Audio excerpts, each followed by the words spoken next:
Hello, everybody.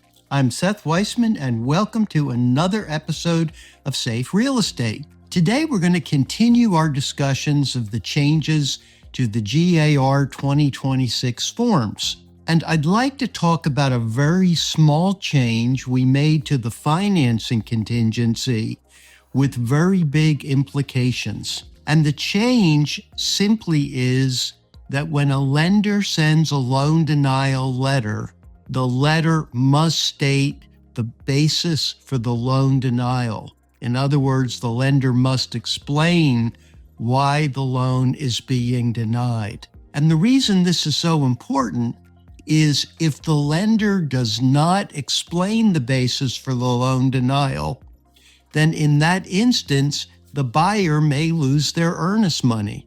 What I would ask everybody to do is talk to your lenders and make sure that they understand the importance of explaining the basis for the loan denial. Because over the last couple of years, we are seeing more and more loan denial letters that simply say, buyer is not qualified for the loan, which explains absolutely nothing.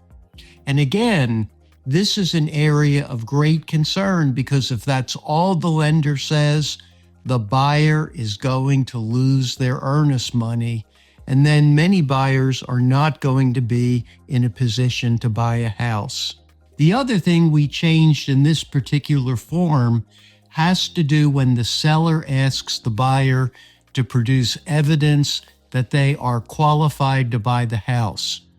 What we changed here are the time frames for the buyer to reply. So the way it now works is the buyer only has 5 days to produce that evidence.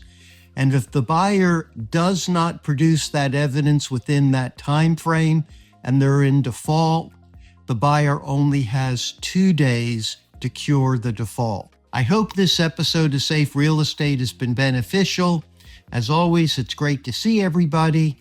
Please continue to tune in. And if you like getting these videos, hit the subscribe button below. Thanks so much. Bye now.